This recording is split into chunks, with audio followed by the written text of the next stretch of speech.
was your dentist. You still have no teeth, and he hasn't repaid the money. He would not see me when I went to collect. I don't think it's cute. You said, I will pay you back. And you signed a promissory note. Are you using that gas? Today on Tribunal Justice.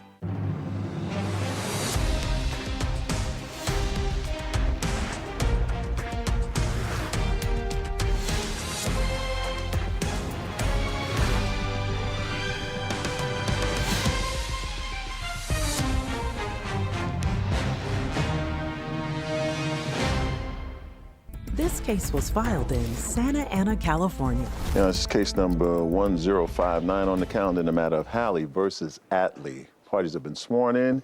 You may be seated. Thank you, Bird. Mr. Halley, at one time, the defendant was your dentist and your friend. Yes, You went to his office about 3 years ago. You asked for some veneers, but you say he gave you crowns instead. correct. Thereafter, some of your teeth, you claim, began to rot underneath the crowns, I guess, and that resulted in him extracting all of your teeth. And that was not something you wanted. I don't think anybody wants that, actually. However, fast forward a year later, and you claim that the doctor came to you for a loan. And you did give him $10,000. This loan, according to him, was to help his practice from going into bankruptcy as a result of the lost income from the COVID situation. You say that the agreement was signed and he agreed to pay you back in 6 months approximately, which would have been August 1st, 2020. He told you he needed the money right away and that he was depositing it immediately into his business account. You came to learn that he didn't do so, that he put it off for weeks, which kind of got you suspicious. You think maybe he was trying to defraud the IRS or do something shady. You say you still have no teeth and he hasn't repaid the money. You're a vet on a fixed income and you need it back. So you're suing for the return of your $10,000 loan. This has nothing to do with money from the teeth, right? This is just the loan. Correct. Okay. Dr. Atlee, you say that you don't owe him a dime. You owe him nothing. He never paid for his dental work. You gave him crowns, you gave him implants. Thereafter, he jeopardized your practice by pulling up his vehicle in front of your office window, revving his engine so loud that he frightened your patients that were in the waiting room, ran out, they were afraid, and thereafter he began leaving you threatening messages. You felt concerned. You installed cameras for your safety. All you say were an unnecessary added expense contributing to the fact that you owe him nothing. Yes. So let's talk a little bit. Let's try to get a little background here. When you first went to visit Dr. Atlee, what condition were your teeth in? Good. Good? You had a nice full set of teeth, but they were kind of just a little bit damaged, kind of? Yes, they needed some work, some of them. What do you mean work? What kind of work did they need? I needed several implants. Well, that's a lot of work, because that means they're extracting teeth, they're putting in new teeth, but you wanted veneers. Now, veneers are not the same as implants. Correct. I went in for the visit, and he was supposed to put the top of an implant in. Okay, so, but And I mentioned the veneers. He proceeded to grind down all my front teeth, upper and lower. Pause. Veneer and implants are two completely different procedures. Yes. You do a veneer on a tooth that's pretty much in decent shape, I would think, but just needs a nice facade, for lack of a better word. Yes, ma'am. Dr. Atlee, how would you describe a veneer process? Veneer is mostly a cosmetic process. When Mr. Halley came to you for veneers, do you have a photograph of what his teeth looked like? Yes, I have before and after photographs. Were they the type of teeth that would have responded well to veneers? No, they're not qualified for veneer. Let's take a quick look here. Those are the top teeth? Yes. Why couldn't you do veneers on those teeth? They don't look like they're that bad. Veneer doesn't work in that condition because he has some other medicines. He has a dry mouth and other medical conditions. And veneer has very limitation. Those are implants. Okay, so let's just assume that you made the right call on the veneers. Yes. Did you file those teeth down for crowns, those front teeth? Yes. And this is the post photographs? Yes. Are these with crowns? These are crowns. Why do you not have these in your mouth anymore? Because he left a gap between my gum and the crown, the cap for the crown, which rotted the teeth next to the gum. Okay, so you were having some dental problems and you went back to the VA hospital and they said part of the problem is that you're getting infection and decay underneath the crowns, and so therefore we have to remove the crowns and extract your teeth. Yes, approximately 4 of them broke off. Okay, how much money did you pay Dr. Attlee for this? $20,000. And do you have proof of those payments? Yes, ma'am, I do. And you're saying, sir, that he paid you nothing? That's what your papers say. What did he pay you for the dental work that you did? He paid partially. What did he pay you? And I think it's at $20,000. Okay. And what was your actual bill to him? It's 34. 34. Okay, so let's go back now. After this, despite the problems you've had, you decide that you're going to lend him $10,000. Why? Correct. Why? Because I still considered him a friend. Okay. And so- I'd helped him and with his family problems. All right, so you go to him one day and you ask for $10,000, right? Yes. What would possess you to go to a patient and ask for $10,000? He called me and And said, hi, I got a lot of money, I want to give you $10,000? no. He had a very young girlfriend and she needs a full mouth reconstructions, which I did free. And then he owed me $10,000. I'm gonna pay the $500 every month, interest only, Whoa, wait a minute. which is You're saying that he called you to say he had a young girlfriend. yes, True? Heather. Good for you.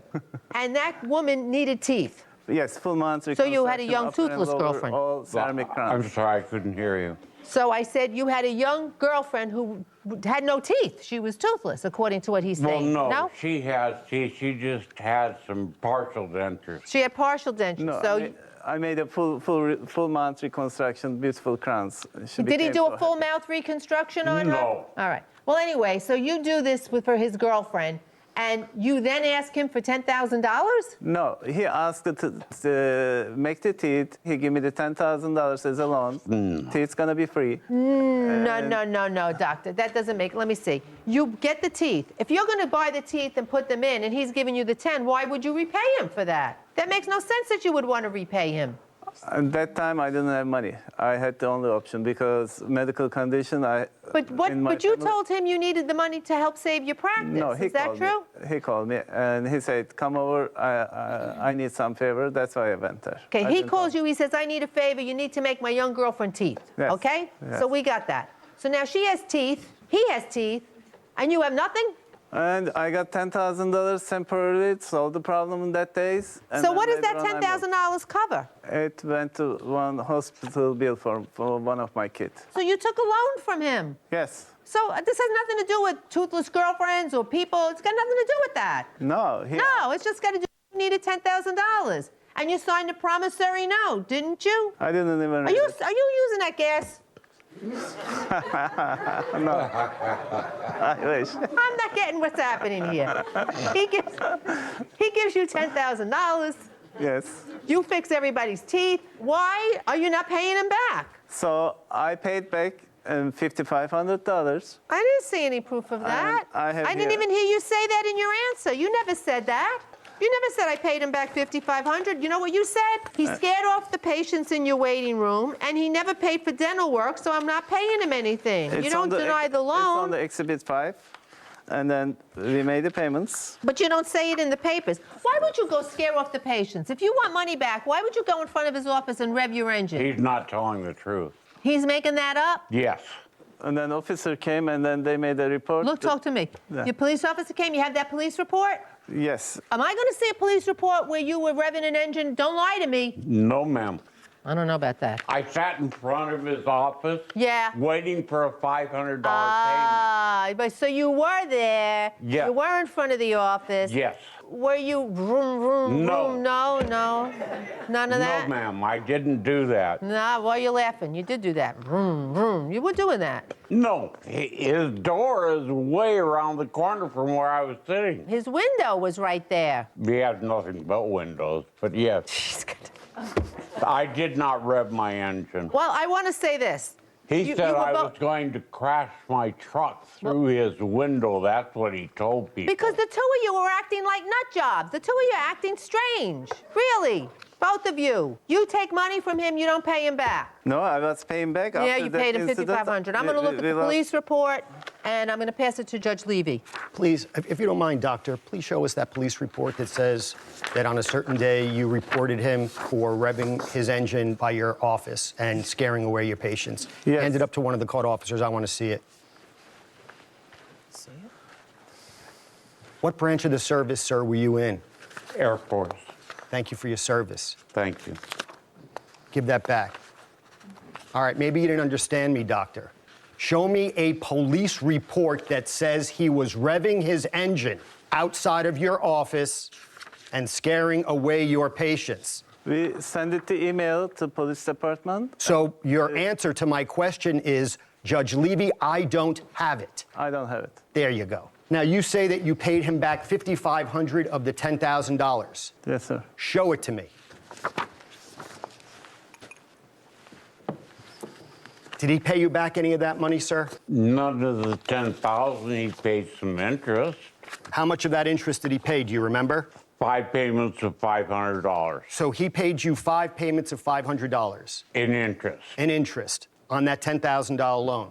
And that's Correct. it. Do you agree or disagree with that statement? Doctor? Disagree. Now, what I'm holding here is what you provided to my court officer a moment ago, and this says that I, some Lynette person, confirmed that I received the payment of $500 for James Halley on February 3rd, 2020. Yes, sir. What is that? That's his sister, because officers told him he doesn't allow to come back to office. Just so I'm clear, you're claiming that the police who told him not to show up because of what he was doing with the room that you have no proof of, told him he couldn't go back to your office, and that's why his sister had to come and collect money from you? Yes. That's only one payment of interest.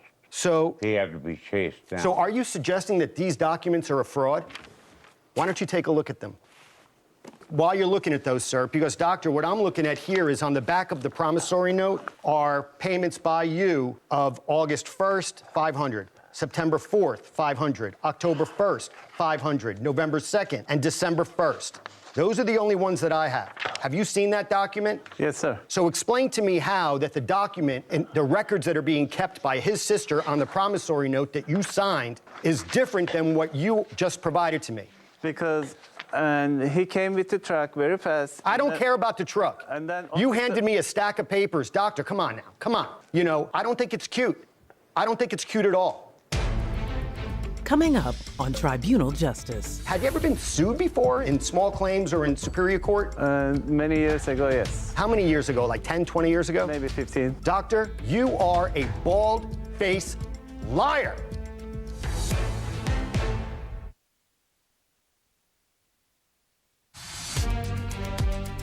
James Halley is suing his former friend and dentist, Murat Atli, for an unpaid loan. Murat claims James never paid for dental work, which cost more than the loan. Explain to me why the only notations from the sister are on the promissory note that you signed and how these aren't fraudulently created by you to make it sound and look like you paid more when you didn't. Because he didn't allow come back to office by the officers. That's what you say? Yes. Okay. We require I'll the- take those back. Yeah. Again, this is evidence that you provided to us to prove that you paid money back, right? Yes, sir. I'm going to show you why you're lying to me. It's all the same handwriting. And this one says that you paid $500 on February 3rd, and it's dated February 3rd. This one says you paid $500 on January 3rd, and it's dated February 3rd. Oh, we have a lot more to go. You said that you needed the money from him for a hospital bill for your son. Is that right? Didn't you just tell that to Judge Domingo? Yes. And that was the only hospital bill that you had for your son, and it was $10,000? It was my daughter, $1.7 million. $1.7 million? Yes. When was that debt incurred? It was ongoing condition 2018 and still in the condition. So that debt existed in 2018. Yes. So when you borrowed that $10,000, what was that going to do for that medical bill? What'd you need that money for? You're a dentist. You're working full time, right? No, and I couldn't pay that bill, and I made a bankruptcy. I lost my office and home. And had you filed for bankruptcy at that time in 2020 when you borrowed the $10,000 from him? And then I opened another office. Answer my question. Had you already filed bankruptcy Yes. in February of 2020 when you signed the promissory note, right? Because you signed it in February of 2020, but you started paying back interest in August, right? Yes. So when you signed February 20, the promissory note for $10,000, were you already in bankruptcy? No. No. I was discharged 2018, this is September 30th. So you otherwise were in good financial shape except for that medical bill. No. After I lost my business, and then we had a COVID condition, no job, no business, I didn't have money that time. What other debts did you have, big debts, besides this medical bill? Nothing. Nothing. By the way, had you ever been sued before in small claims or in superior court? Many years ago, yes. How many years ago? Like 10, 20 years ago? Maybe 15. 15 years ago. Doctor, you are a bald-faced liar. You filed bankruptcy in July of 2019. You had 5 prior legal actions. You had unsecured claims when you filed bankruptcy, not for any hospital. According to your bankruptcy petition, do you remember signing that bankruptcy petition? Yes, You I didn't do. provide this to us, did you? No, they don't show that. You didn't provide this to us, did you? No. It's a public It's a document, public though, isn't it? document, yes. So you stand in here, raise your right hand, you swear to tell the truth, and this man who served our country gave you $10,000. I served either. Don't you interrupt me. I don't think it's funny. I don't think it's funny at all. As a matter of fact, I think you messed up his own mouth. As a matter of fact, I think that you should have your dental license pulled. You are a liar. And it's incredible to me that you stand here with a smug look on your face. This man was in pain for years because of you. And you come in here and you joke around, you make it sound like he's crazy when it's you who's the liar. You have judgments. Did you tell him, by the way, that you owed all this other money when you borrowed $10,000 from him? Did you tell him that? It was on. Did you tell him that? Because. Did you tell him that? Federal judge ordered. Did you tell him that you owed over $1.7 million when you told him you needed money for your son's hospital bills, which, by the way, you failed to list anywhere on your bankruptcy petition? Explain how you failed to mention anywhere in this bankruptcy petition anything about a $1.7 million medical bill for your son, Mr. Liar. I'm done. You disgust me. Judge Acker. Thank you, Judge. Can I give the answer? No, excuse me, sir. Okay. Mr. Halley, you described yourself as a disabled veteran. Would you mind explaining to the court the nature of your disability? I was in the Air Force. I suffer from I join my heat. colleague. Thank you for your service. Thank you very much. I was a medic in Vietnam. That's almost self-explanatory. Sure. Stuff So I had to see and PTSD. go through. PTSD. Do you take any medication or anything? Yes, I do. I have to. Do you take medication that sometimes makes it hard to think straight, or do you get confused sometimes? If I don't take it, I have problems. What I've been taking for about the last 15 years has been working pretty well. Good. Well, I'm glad, and I continue to wish you a wonderful recovery. And I love my service dog. I've loved your service dog. I've never even met your service dog, but I'm glad that you have a service dog who can provide you some comfort. So, doctor, I question a number of things. I question the ethics of borrowing money from a patient in the first instance. I question the ethics of borrowing money from a clearly disabled patient. I question your bad faith in coming to this court and suggesting, as you did in your answer, that you don't owe him any money because he never paid you for dental services that cost triple the amount of what he's suing you for. And that is such a bad faith, fraudulent defense on its face, because as we all know, you did the dental work 3 years before you executed the promissory note where you said, I will pay you back. So on top of being a medical professional who very likely has no business borrowing money from patients, on top of being a medical professional who borrowed money from someone who was clearly disabled, you then come to court on a bad faith defense. You are not funny. You are not charming. You should not be licensed. You took advantage of somebody who is not in a position to have loaned you this money, and then you act like he's the crazy one. You borrowed money from someone No, who's got a mental that's not true. incapacity, and I then you give- tried to I give- gaslight him. I give- Do not interrupt me. Yes. Do not interrupt me. I am glad you think it's funny. You took advantage of him. But we are in a court of law. And you know what? I have an oath as an officer of the court to give you a hearing. So I am going to do a better job with my oath than you did with yours. So I'm going to give you an opportunity to defend yourself.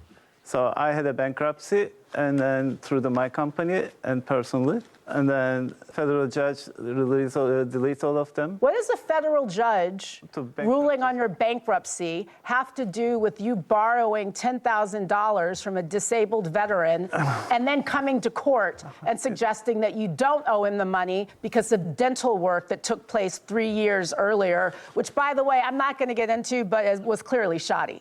So explain to me why you think all of these disjointed things matter, or do you think that you are going to be able to pull the rug over us the way you tried to with this gentleman?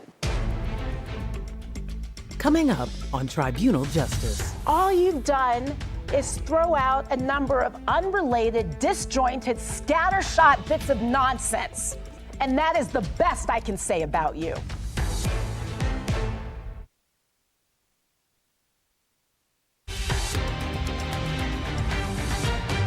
You had an opportunity to come to court and present a defense. Your defense is entirely made up. I have tried to give you an opportunity to respond to this. Heather here. And all She you got do, the all you've done, stop interrupting me, because now I'm talking. Okay. All you've done is throw out a number of unrelated, disjointed, scattershot bits of nonsense. And that is the best I can say about you. I have nothing further. I'm sorry, I got one more question for Mr. Halley here. Mr. Halley, it says here in your complaint that you gave him the check in February of 2020, and he said that he was going to deposit that check into his business account immediately. But after a couple of weeks had passed, my credit union called stating that the defendant attempted to cash the big check, which raised red flags with my bank. They thought it was fraud. The reason that the bank called me was he presented the check that I wrote. I'd been carrying that check for almost 3 or 4 years in my wallet, just for an emergency sake. Wrote it to him. The bank thought it was, hey, a little tattered. They called me to confirm the check. That's how I know that he cashed it and never ran it through his business, never applied it to my account. Is that true? You try to cash that check? No, professionals has a business account I'm with just their asking own whether you... name. Listen, Mr. Alley, I'm just asking you. It's very easy, right? I have all the records. Why don't you just tell us the truth? You cashed the check. I don't remember. Many years, but it came to my name. That's fine. Not the corporation name. Right, I'm sorry. So he wrote it to you personally, not to your corporation, even though you claim that it's the corporation that was owed the debt for his girlfriend. I got you. I have nothing. We're going to retire to deliberate. Thank you. Court is now in recess. Parties are excused. Okay, well, it's pretty clear from the testimony and the papers that the complainant is entitled to his $10,000 back. I'm glad I'm not in front of the two of you, to be honest with you, because you guys are tough. And I think that it was pretty obvious right out of the box that he owed him the money, that he should not have done what he did with his teeth, that he did, in fact, cause the further problems, that the plaintiff, who is completely mentally intact, I think, but has suffered significantly from his service, was taken advantage of by him. And he did it out of friendship. He believed he needed it to help him in his practice. He wrote a personal check to him. The defendant cashed it and made no effort to repay him. And I see no other remedy here but to give the complainant his money. You know, might have come off a little tough inside. I was furious that this defendant comes in well-dressed with a resume. He likes being called doctor. He looks good. He thinks that people are going to respect him immediately because of the way he looks. And he was counting on us to give him every single benefit because the plaintiff was a little challenged in his method of speech. He was a little older, but he was anything other than that. And the problem is, he came in, the defendant here, and he had absolutely no problem lying. He is a dangerous man. He's a dangerous man because he's already demonstrated his capability and capacity to take advantage of older people who have limitations. I think that part of the reason folks like that who can present so nicely, part of the reason they do it and get away with it is because people aren't tough. They're used to showing up and smiling and gaslighting the person on the other side of the table. Respectfully, I don't think that the plaintiff is full mental capacity. I think that all of us have enough experience and know about what the traumas of Vietnam have done to people. So I don't think that he's completely of full capacity. And I think that this man took advantage of him. And frankly, I'm very proud of the examination that we gave him because this is clearly somebody who thinks that he can get away with things as he chooses and then gaslight his victims. So I've got some indignation around it. I would absolutely join in returning to the plaintiff the $10,000. So yes, we're unanimous in $10,000. wanting to give him the $10,000. Wonderful. Court is back in session. Parties are reminded you're still under oath.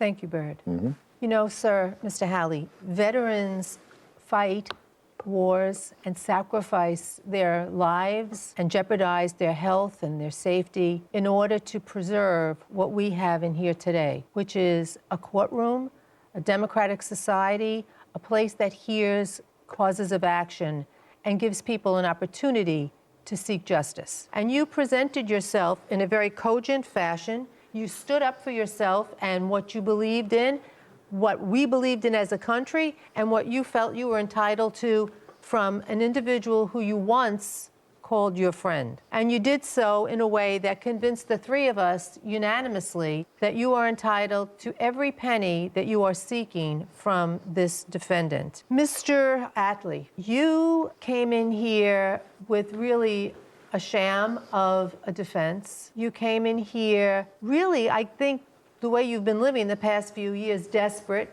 grasping at different stories and lies in order to support your failure to make good on a promissory note from somebody who treated you like a friend. But the reality here is Mr. Halley gave you $10,000 despite the fact that you did a terrible job with regard to his dental work, and you just did not pay him back for absolutely no reason other than your other debts, which he is not in a position to support for you. So sadly, he is the one that suffered. The verdict of this court, sir, is unanimous. It's in your favor for $10,000. Good luck, and thank you on behalf of us and everyone in here for your service to this country and for the sacrifice that you have made to be able to be in this courtroom today. Thank you.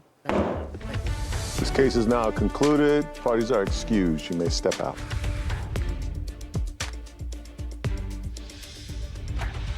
Actually, he called me and I wasn't asked the money. I'm very pleased with it. He owed me $10,000. He said, come over, we're gonna talk. Fix my girlfriend's seat, I can pay you, and then you can pay me back. He lied about a lot of things. He was almost getting in the office, a couple people scream and cry, they run away. I sat outside waiting for him to come to get my $500 from him. I don't take any advantage to anybody. He's a good guy. I don't even want to be around him anymore.